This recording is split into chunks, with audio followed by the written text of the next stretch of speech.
And welcome to NDPTC's February installment of Third Thursday.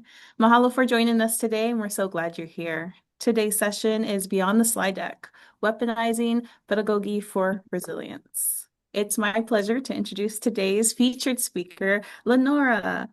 Lenora is the Adjunct Associate Professor of Emergency Management at Pierce College in Washington State and is one of NDPTC's esteemed instructors. Esteemed. That's awesome. Esteem. She brings both expertise and practical experience in strengthening preparedness, education, and aligning with operational realities. We're honored to have her here today. So, just a few quick housekeeping. This session is being recorded and will be available on our YouTube channel in just a few days, and I'll post the link towards the end of the presentation. Please drop any questions you have in the chat. We will answer them at the end, and should we run out of time, we will follow up. This will be the last third Thursday until April. We will be having Primo next month, so I will drop that link in the chat as well. But other than that, Lenora, the floor is yours. Thank you so much. Terrific. Thank you. I'm going to lean into my strengths and weaknesses, knowing that I tend to uh, want to tell you more than maybe I have time for. So I'm going to go ahead and start our presentation here. And as we're getting started, what I'd like to do is make sure that folks have an opportunity to grab your cell phone and go ahead and join the presentation with the QR code. There we go. Starting to see some folks come on in.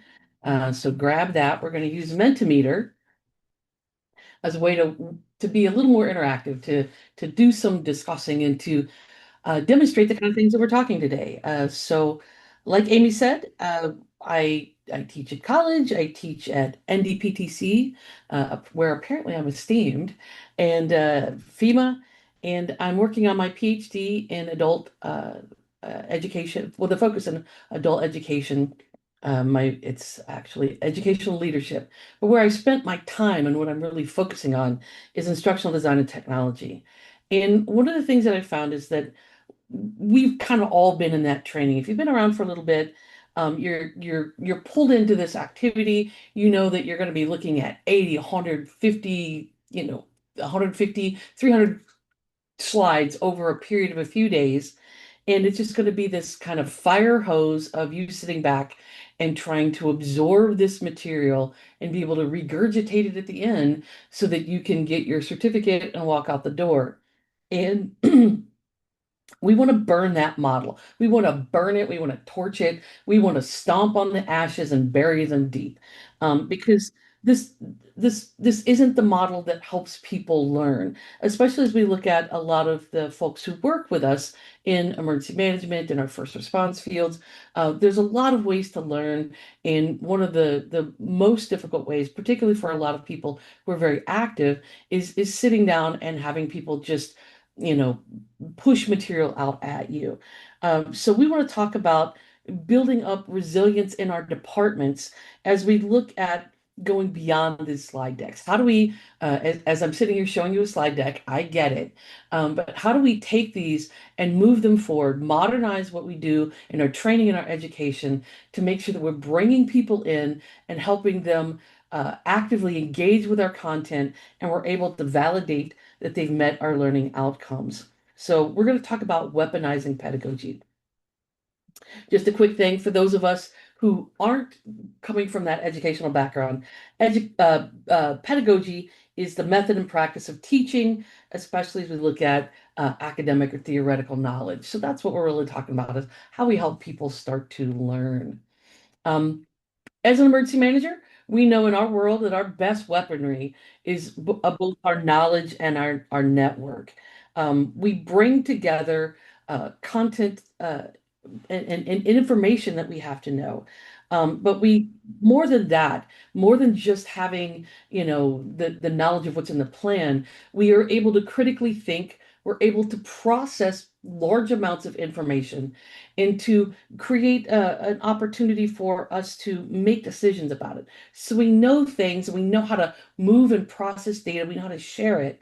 And then we take it to our networks and we help people engage with that information. What do they need to know? We've kind of triaged out the stuff that they didn't need, and we pull together the stuff that they do need so that they can really focus deeply on figuring out the threads that they need to have to make a great decision and to move forward. And that's whether it's in the response phase, or it's in preparedness, recovery, all of these things. We're bringing together various constituencies to work with data and make a decision and create an action for the best of our communities. So that knowledge plus network is important. And when we look at how we normally train, what we do is ask people to get a bunch of content and then regurgitate it. So this is one of our first activities. Go ahead and grab your phone and look at the question. How much of your 2025 mandatory training can you perform right now without a manual? How much stuff did you go and sit through that you're able to sit down and not really be able and not access, not look at the document, that you're able to really feel like you've gathered it. So go ahead and start throwing your responses up there. We'll be able to see those as you come in. Cool, thanks. Um, and I think we've spent a lot of time organizing ourselves around the metrics of time in seat, number of booties in the seat, and time that they've spent there. And that's been our measure of how good we are at training. Did we put enough booties in the seat, and did they sit there long enough to be able to get stuff? And it looks like, and I'm guessing that probably we have a fair number of people who work in education that are better at maybe pulling in some of these things that are skewing. But when we look at some of our metrics that we have with folks who are just out in the world, we sit down and we've kind of fire hosed information at them, but we haven't really checked to see if they've captured the competencies, if they can demonstrate it, and if they can remember that. And as we get further away in time, new material replaces that and everything else. So you guys look like you're doing a really good job from last year's content, um, and that's cool. One of the things that we find when we look at various constituencies is that that number will slide up and down. And what we've been treating training as is an administrative hurdle. How do we get the people there? How do we, give them a certificate for having spent the time in the seat? And without really testing if they've gotten a competency, if they could take the information and do something with it, which at the end of the day is what we really want. What we do is generally ask them if their short-term memory has been able to retain the topics. And a lot of times we don't even really test that very well. How many times have you been in a class with somebody who's going to make sure that you pass the multiple choice test and they're standing there stomping at the answers or doing one of those things to get it in your short-term memory so that you can regurgitate that information? We want to go beyond that, and we want to start looking at how we're building our trainings from the beginning, looking at some advancements in education that a lot aren't exactly brand new, but they haven't always made their way into emergency management. We're looking at a lot of things like folks taking in hardcore gamification and some of the kind of bells and whistles. But I want to start from kind of the very beginning, where we start looking at building competency and understanding what we want people to do with the kind of vast and sometimes overwhelming amount of information that we give them. And the first place that we're going to really start is with the learning objectives.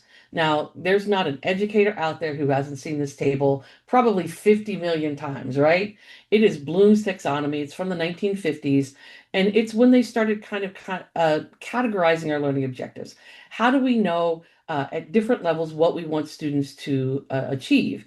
And as we've looked at Bloom's, both in higher education and as we've looked at it in training, we look at in emergency management, we looked on that model of consumption and regurgitation.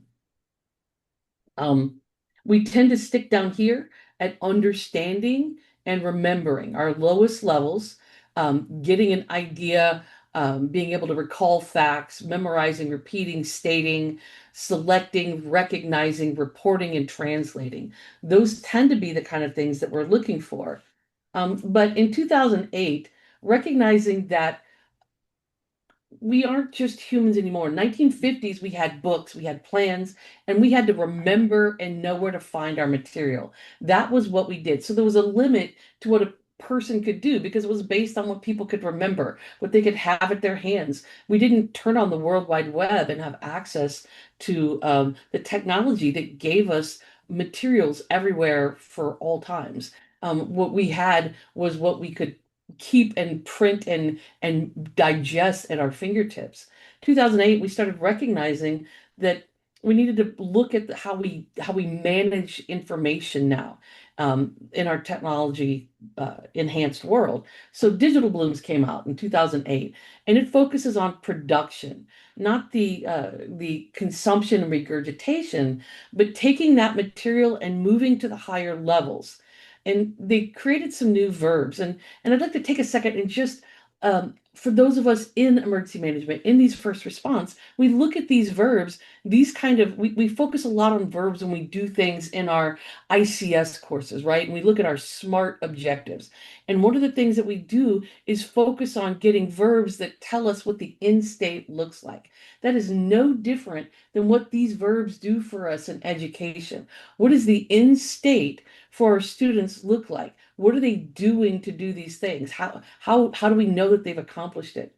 And they looked at the verbs from the old blooms, and a lot of those were about that consumption, maybe being able to do a small amount of processing. But this is about really looking at using those technologies and that blending of people and technology to be able to produce things at a higher level, at a faster rate, more accurately, more efficiently, and better. So, what are those? We start to look at analyzing, evaluating, creating being where the humans exist because these lower level Bloom's verbs are really being handled by the computers.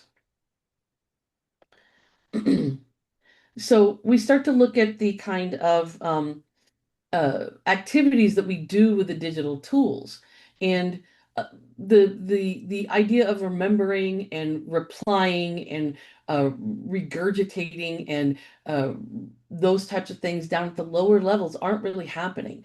These kinds of things are helping us like pull in some of that content, particularly content that you use frequently and is more efficient for you to access yourself, or that gives you some kind of connection ability. So journaling, it's connecting your higher order logic with your feelings, tweeting, tagging, subscribing, copying, highlighting, searching.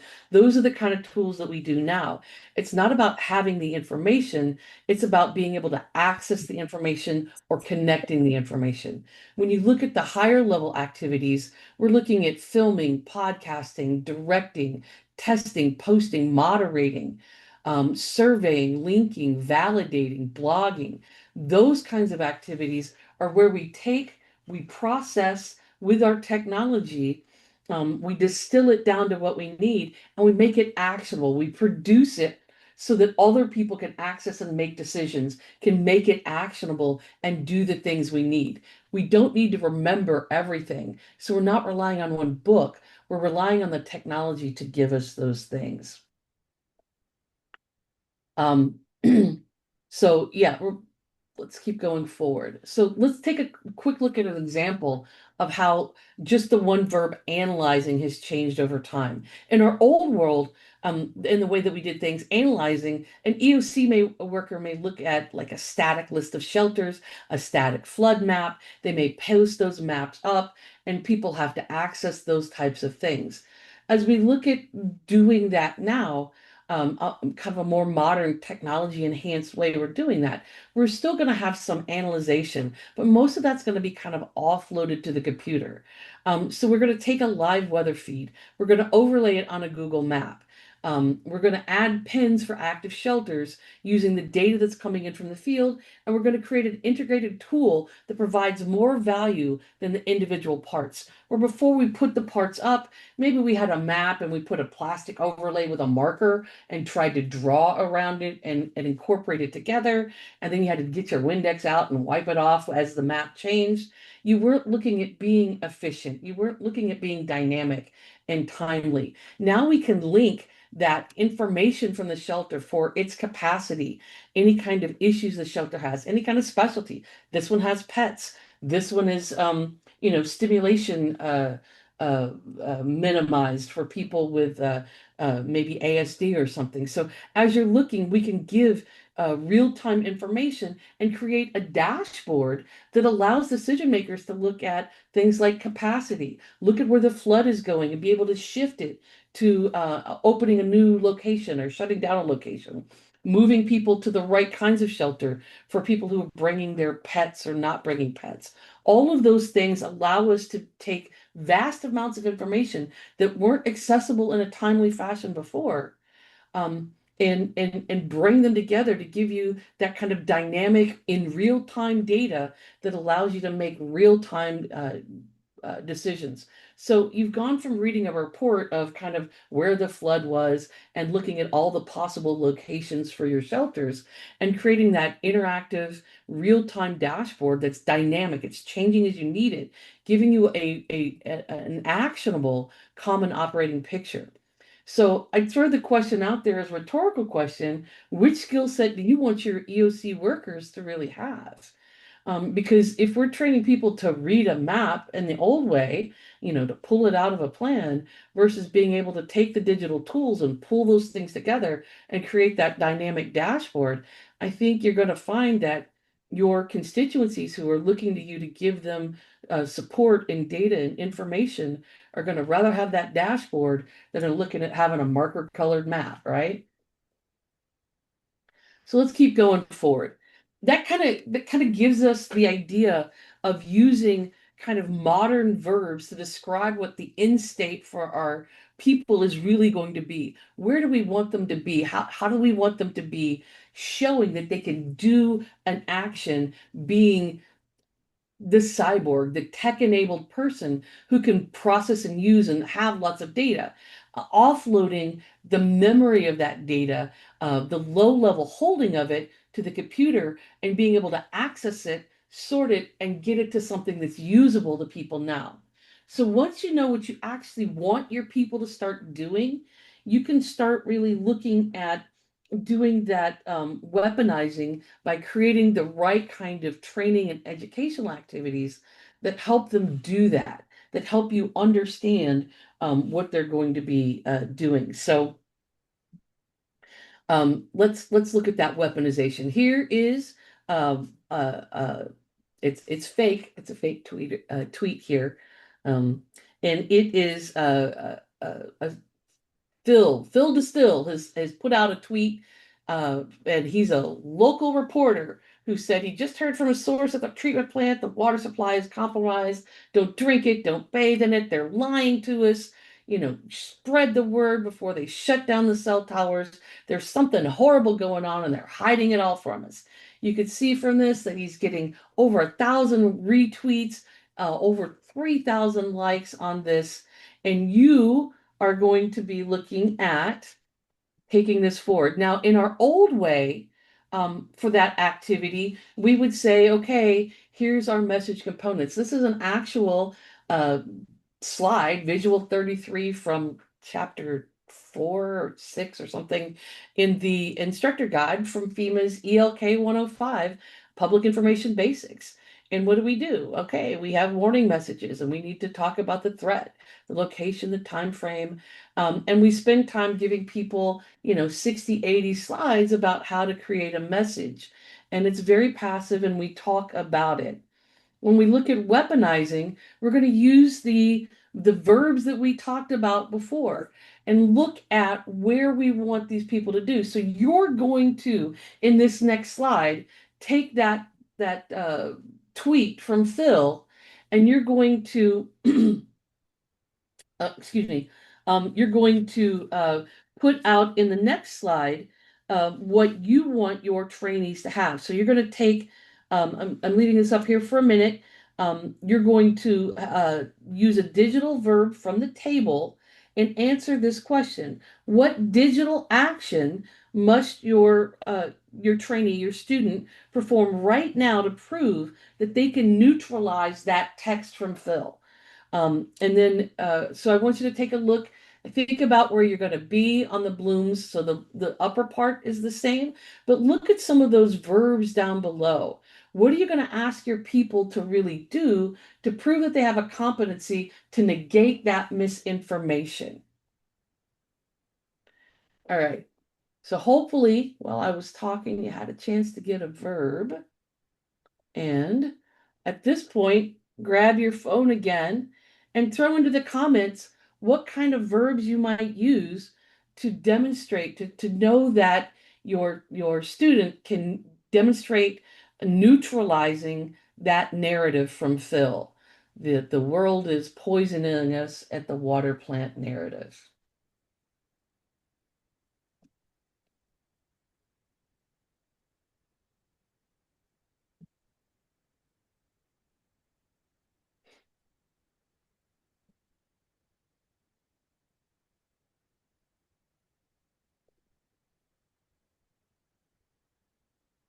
All right. Not really seeing anybody joining in there. Um, so uh, I hope it didn't go by too fast for you. But when you're, Lenore, is there a way to go back to look at the, yeah, yeah, there is. that's what we were ruminating on. Okay, yep, there is. I did go too fast. I'm sorry.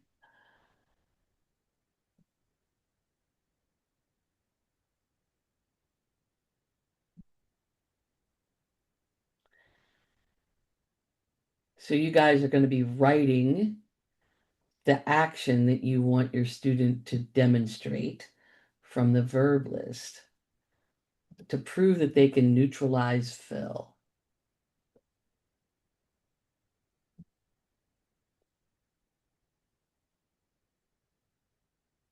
We'll go forward again.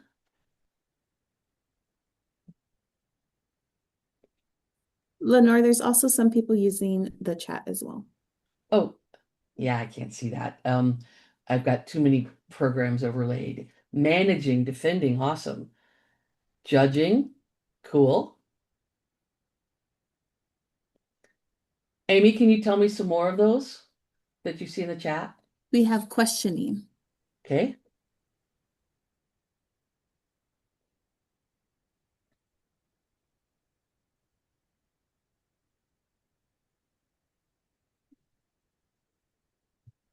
Questioning, solving, awesome. So the kind of things, these are all the kind of things you'd want to do. You'd want to be able to create something new. Are they remixing an infographic and being able to tweet that out as a counterpoint? Are they creating some kind of blog or video log that explains what's happening from at the water plant? What are they actually producing? They're analyzing, they're refuting, they're creating new products that that challenge this exact. Yeah, good job.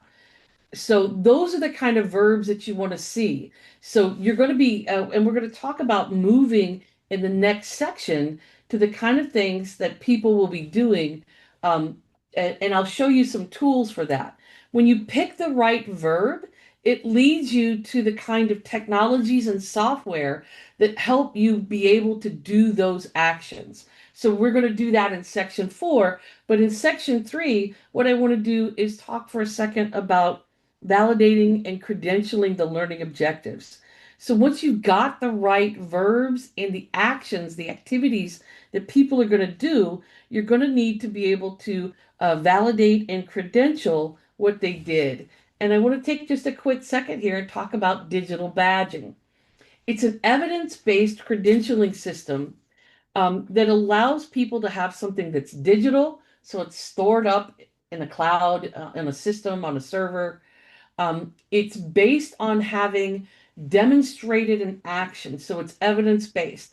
I've showed that I could create an infographic that refutes Crazy Phil's water poison story. I was able to create the infographic, post it on Twitter, and show a competency in our social media outcomes, right? I could get it approved, I could get it created, and I could get it posted. So a badge isn't just a JPEG. It's not just a picture of a PDF like we get in our current training certificates and things like that. It's not just the kind of a JPEG you throw up on LinkedIn to show you went to you got a certificate at a course. It's a link to the metadata, and the metadata is important. Particularly as we look at offices all over the country, as we look at different kinds of education and training providers, they're all looking at maybe slightly different outcomes and slightly different ways to get people to show the competency. They're looking at different verbs that they've selected, and how you know what they actually did is being able to go into that metadata. It shows what you did as a student, who verified it, and the evidence of your work. So those things are available to people. So as you're looking at being able to go and EMAC out someplace, and they want to put you in their EOC, you can do that. And I know that they can do a task. I know that they can do something because I'm able to look in and see that they've done it. Uh, in the fire service, they use their log books for their task books to show that they've done a thing. But digital badging is digital, it's portable, and it shows the actual work because you're able to put it in. You can also create networks of badging where you're able to scaffold skills. So you're able to show that you've done a skill at a certain, maybe you've done a Twitter skill, you've done a Facebook skill, you've done infographic skills, and maybe there's 20 pieces and parts of a skill that you're able to link together to show that you can do digital social media. So you can move through those different badges and create a chain of competency to get them through to the top level. So for you guys, as you're thinking about digital badging, what kind of features are the most important for you? Got another quick quiz here. It's portable and stored digitally. It links to evidence and metadata. These badging companies that do this stuff are generally known by brand, and it's easy to share on social media. So those are some of the different ones. Look and see if I can see something here. Nope, I'm going to be blocked from seeing the chat again. Yeah, branding can be important to know that it's not that somebody just put something up. A lot of people take things from like edX or Coursera, and those organizations, your open course providers, will look at connecting with Harvard or the University of Michigan or the University of Wisconsin, my alma mater, and look at bringing in people who do and teach that kind of work.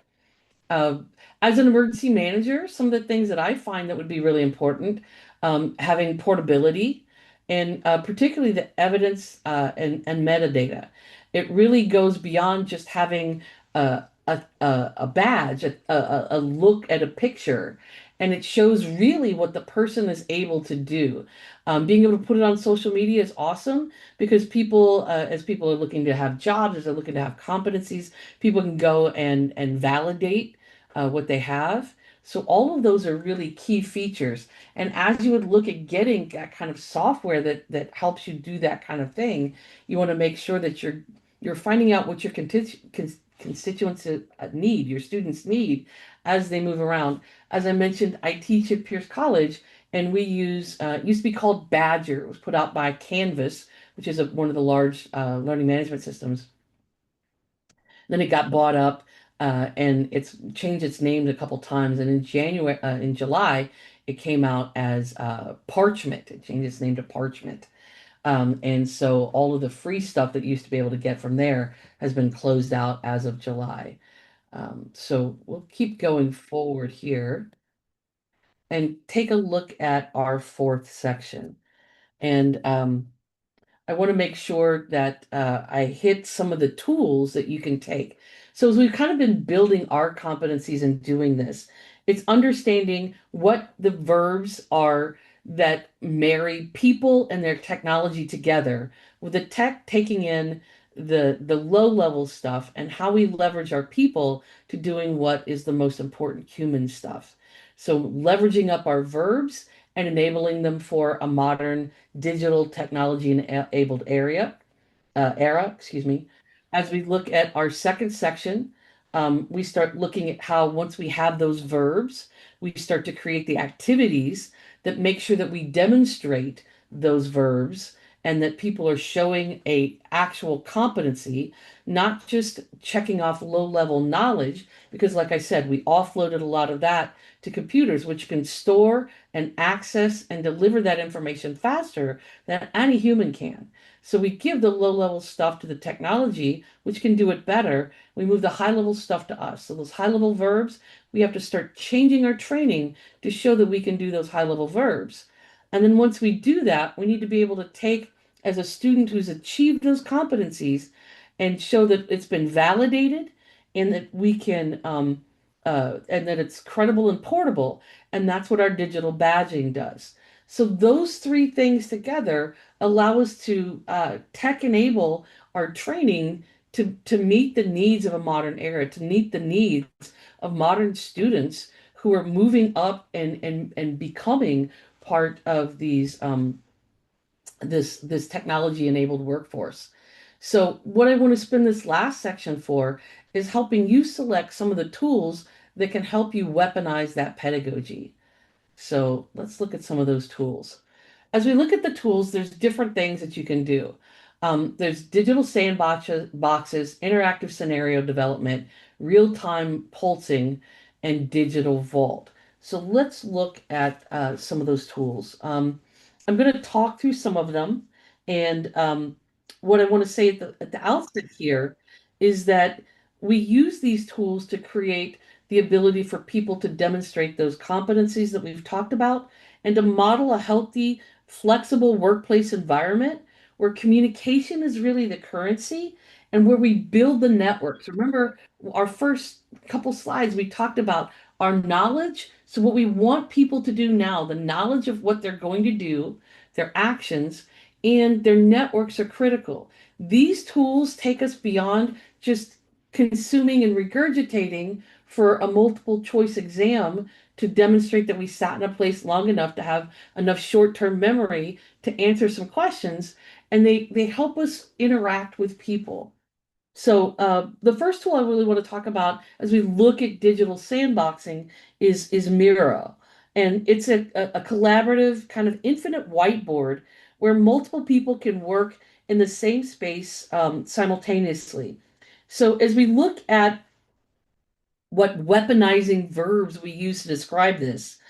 This is mashing and mapping, allowing us to take these disparate ideas that we have and or data points and link them together in real time with other people.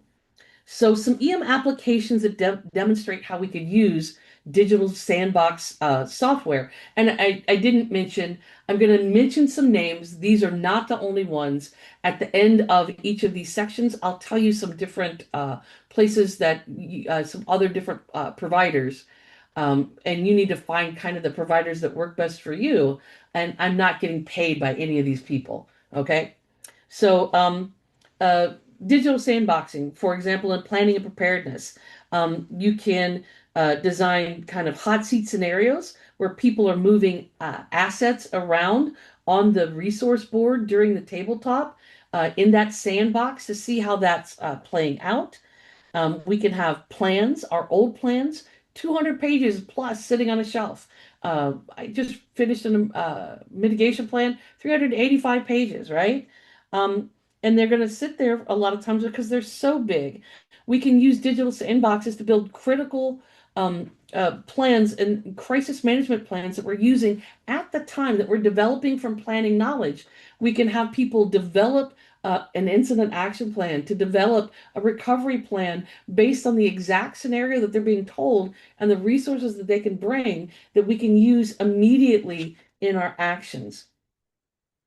Um, Interactive scenarios, I don't have a ton of time, so there's more options, but I want to make sure that we hit them all. Some alternatives to Miro, other programs, Mural, Lucid Spark, Microsoft Whiteboard, fig jam. Fig jam's kind of a little more playful than serious. It may not work well in like an EOC environment, but it may work well in a tabletop environment, especially depending on who your audience is. So you need to look and make sure that you see the tool, and make sure you get the tools that's right for you and how you're going to meet the learning objectives of the people the students, the workers that you're responsible for. All right, interactive scenarios. One of my favorite products, Articulate 360 Rise. Articulate Rise creates rapid knowledge transfer. It's more like taking your stuff, and instead of putting it in a slide deck, it feels more like navigating a website.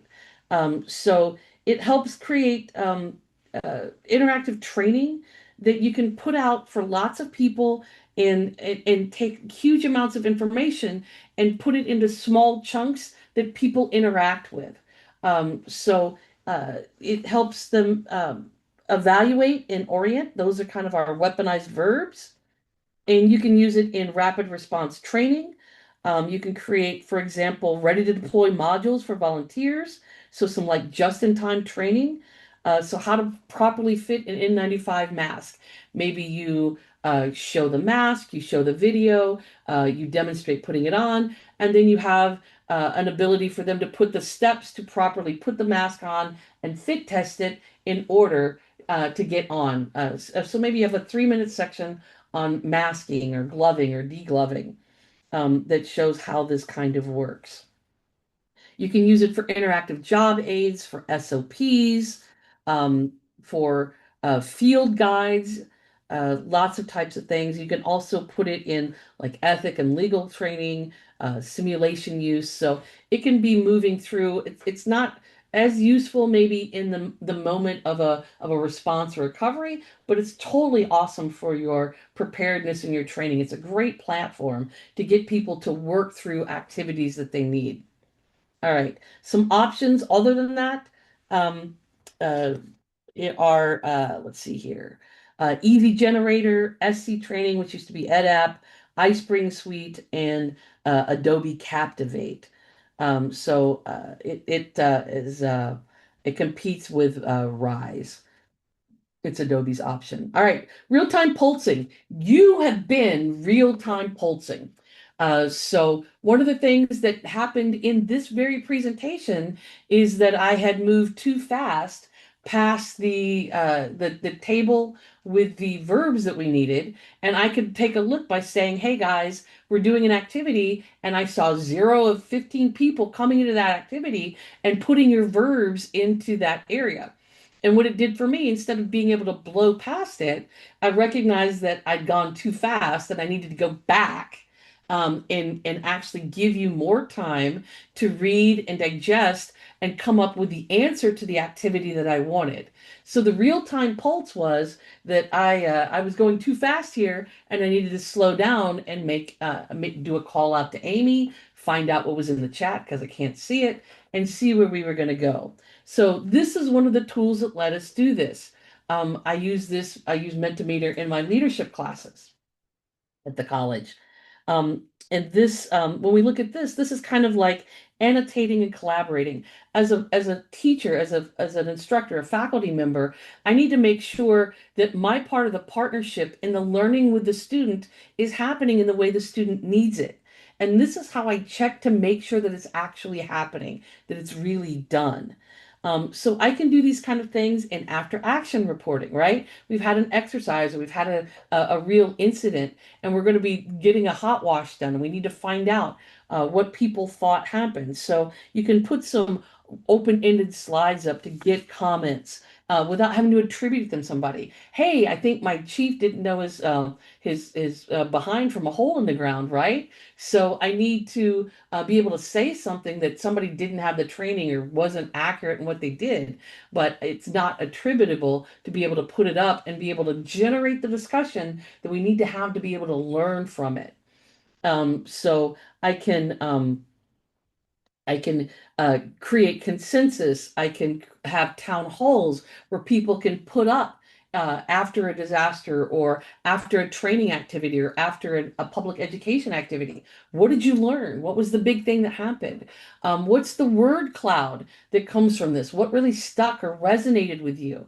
So these are all real-time pulse checks that let me make sure the things that are happening that I intended with the verbs that I selected for this activity are actually happening. There's some other alternatives to this. So some of the other programs you can use, Poll Everywhere, AHA Slides, WooClap. So those are all different kinds of programs that do this. And then the kind of the final one is the digital vaulting. So how do you get the badge? How are you able to create a backpack of materials that show that you're able to have validated and have the credentials for the work that you've done, the actions you've taken. We're going to talk about Credly, which instead of giving somebody a paper certificate, you can give them a badge, and it's hard coded. So the training provider puts in what the person did. They can put up the sample of what the person did, so somebody can see it and evaluate the content and the quality of it. Um, and people can take those and put them on LinkedIn or their social media to show what they did.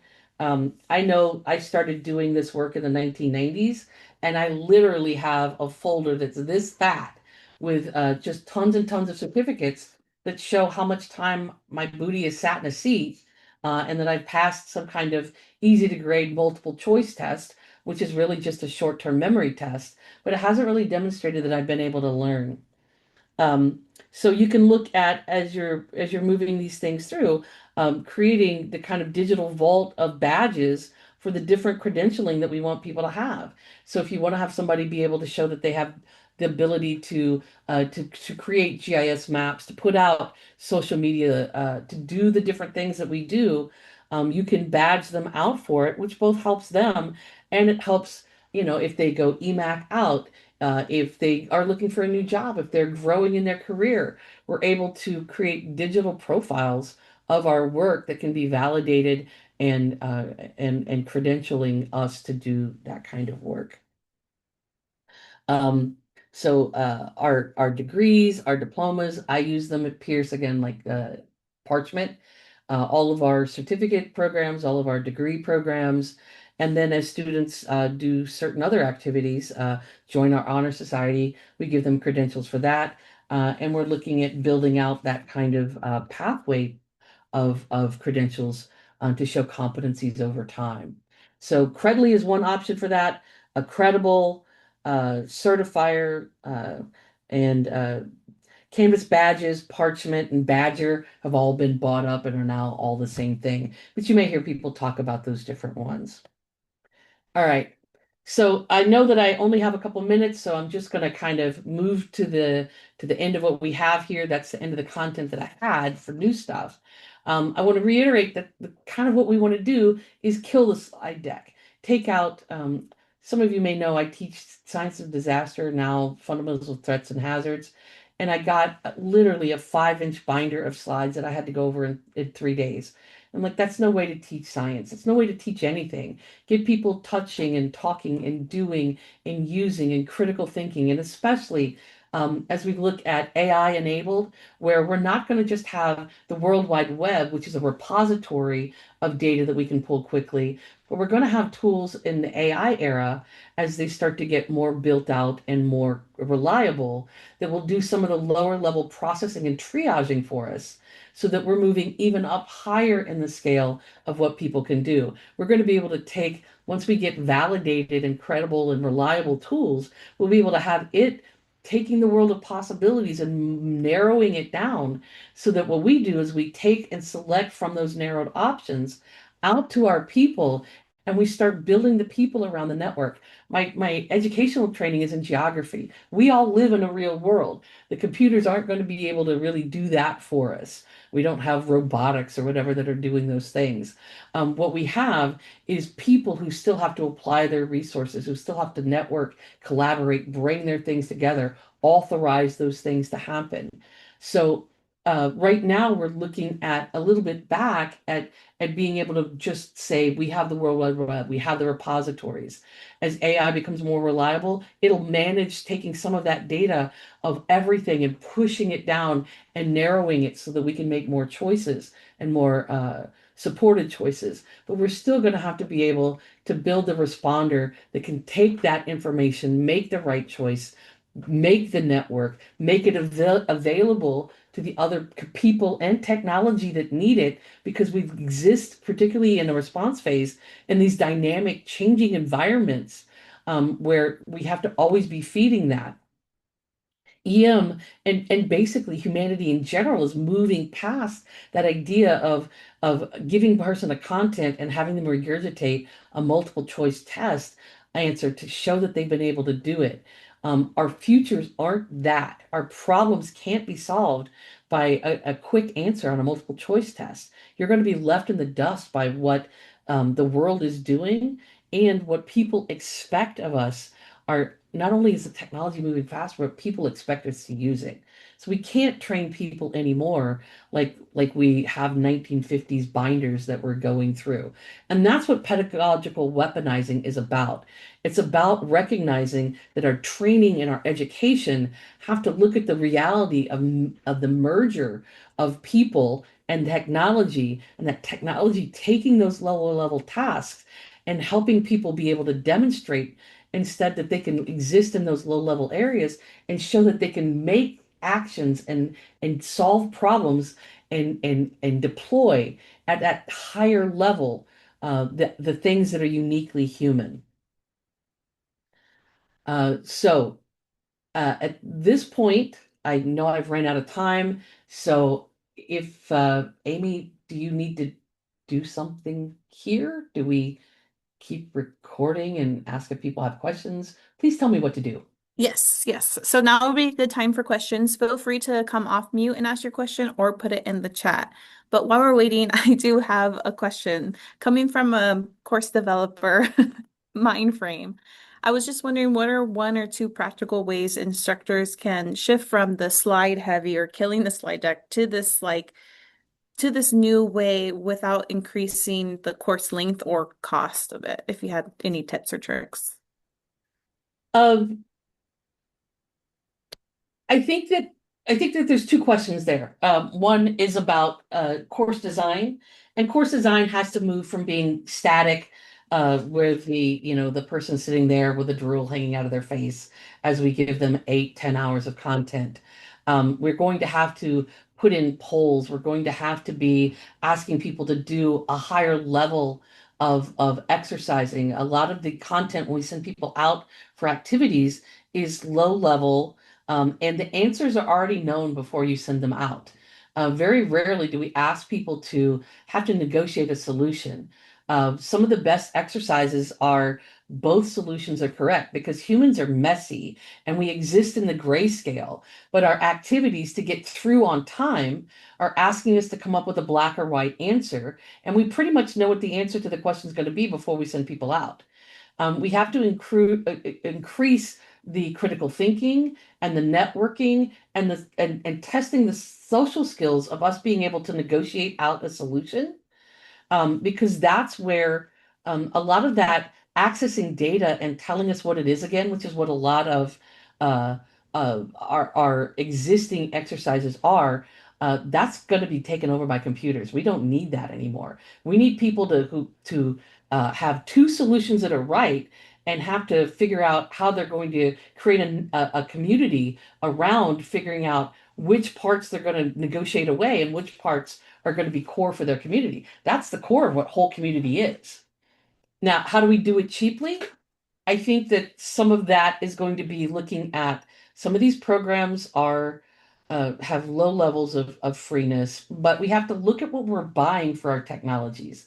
And if we recognize that a lot of that storage of information and that consumption regurgitation model is going away, a lot of our technologies are designed for that. We have to stop spending money on that stuff and start putting the money and reorienting into the kind of technologies that allow us to do the skills that we have. And that's going to be us as educators coming together and making the use case for having the right kind of tools that allow us to test the soft skills. Because a lot of being able to do a Google search, there's not anybody really who can't do that anymore. I don't need to be able to test, can you look up a weather map or what causes a tornado?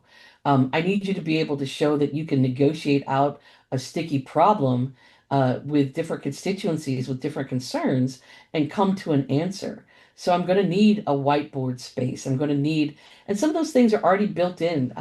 We mentioned that Microsoft has a whiteboard space, and most of us have Microsoft already in our systems.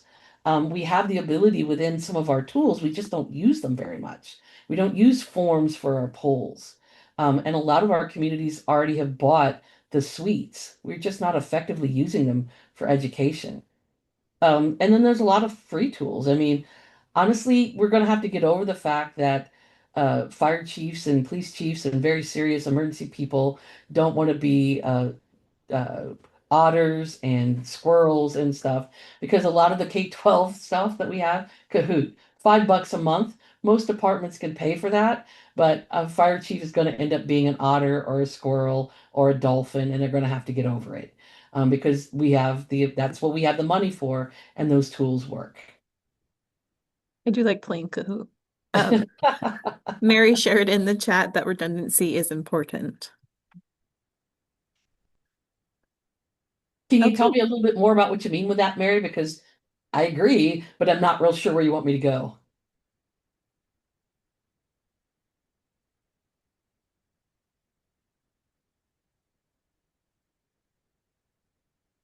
Hi, Mary. I saw that you came off mute.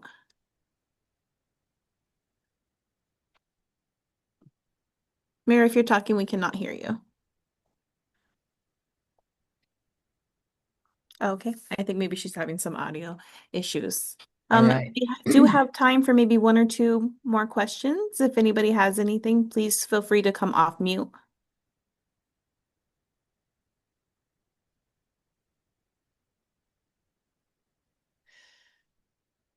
If people are so inclined not to ask questions or whatever, I'd love to hear what your biggest takeaway was from the session today. What did you learn from our quick 45 minutes dive into kind of four things that we can do to help modernize our training and our education? Hey, Jenny. Hey, Lenora, thank you so much for this presentation. Absolutely fabulous. Um, you know, on the side of, the emergency authority also engaging the public and gamifying both the outreach and the public resilience, so much here that we can really utilize both in that relationship, but then in those relationships between emergency authorities and their counterparts in that same area. I'm so thrilled to, learn all this, and I'm going to be talking with you later to expand ideas. Thank you so much. Cool. One of the things I'd like to hit quick is gamification.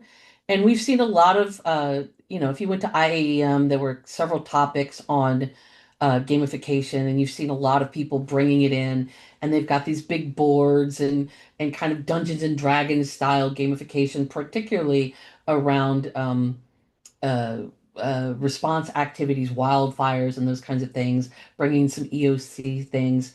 And those things are great, but I don't want you to feel like gamification has to be this giant, highly intensive production number.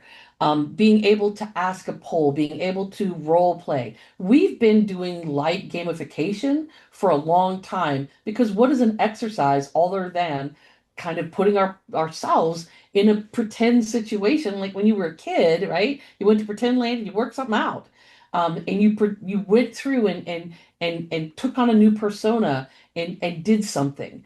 And so I think that when you're looking at polling, when you're looking at partnering the educator with the student and making sure that they're moving through, when you're looking at creating light competition in how people are doing their work, it makes sense to look at that as gamification as well. Gamification doesn't have to be hugely expensive.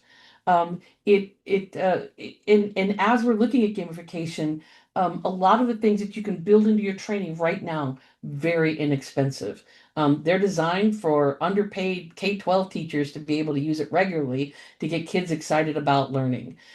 Use those same things for adults. I know in my science class, we go outside and we blow Diet Coke and Mentos out of a bottle, usually two bottles at a time. So you can do a lot of things to get people touching and doing and seeing and becoming part of their learning. Our big problem with a lot of what we do is the consumption regurgitation model where it's all passive. And we don't expect them to take that learning and do something passively with it. We expect them to be actively using that, but we don't model that behavior as educators. So look at how you can gamify, look at how you can introduce light competition, look at how you can create that and model that collaboration between learner and educator that makes sure that you're where you need to be, getting those pulse checks in, making sure that the content is going the way you need it to, and you're not just issuing a piece of paper that demonstrates butts and seats about the most useless thing you can demonstrate. Uh, yeah, credentialing. Love the idea of credentialing and digital badging. I think we're not spending enough time thinking about that. And pulling out old fireman books, I don't think is the best way, particularly those of us who are not field people, who don't have that tangible thing that we take with us, our task books. Like putting those things up online, badging those things out. That's really the future, I think, of where these things need to be. They're portable, they're checkable, we'll have them on our phones. We'll have them around in LinkedIn profiles, and we really should be looking to moving away from that to validated credentialing that's demonstrating specifically what it has. Because while we have an emergency management education, a an accreditation system. Hardly anybody uses it. So you can come out of a training, a college, and people don't really know what you know when you say you've taken a planning class. What the heck does that even mean? So this allows us to be able to put stuff up that shows what your competencies are. It's a digital portfolio that validates your stuff. All right. Anybody have anything else? We have Yep. just to brush up on Mary's redundancy. She's just saying that having backup technology that just in case things go down, that's realistic. We also had a Always comment. know your failure points, Mary. Good job. Yep. Got to have your redundancies and know your failure points. But I think this last one, the community trust, consensus building, critical thinking, modernization, managing, marrying us with tools, interactions, a lot of those come back to moving beyond that, us being the dictionary, us being the encyclopedia, to us being those interactors with people, creating the networks and leaning into those soft skills, and then creating the systems as educators that let us model it, evaluate it, and credential and demonstrate it for all of those things. And we haven't come up with great systems for that yet. How do we negotiate? How do we form teams? All of those things are there, and we need to be able to move our technologies and move our verbs and what we're asking people to demonstrate to those tasks. All right. Creepy picture of really big me. So there you go. And if anybody has anything you'd like to ask, say, connect, catch up with me later, love to be able to talk about this. This is kind of my passion area. So I'd love to hear from folks what you're doing and talk about it. But otherwise, Amy, I'm going to hush and let you do your thing. Okay, thank you so much, Lenore. That was really informative. Mahalo for everybody for joining us today. And just to reiterate, there's no Third Thursday next month. We hope you join us at Primo. I did put a link in the chat. And you can access all of the recordings, including this one, on our YouTube channel in just a few days. But thank you so much. Enjoy the rest of your day. Thank you, Lenora, again.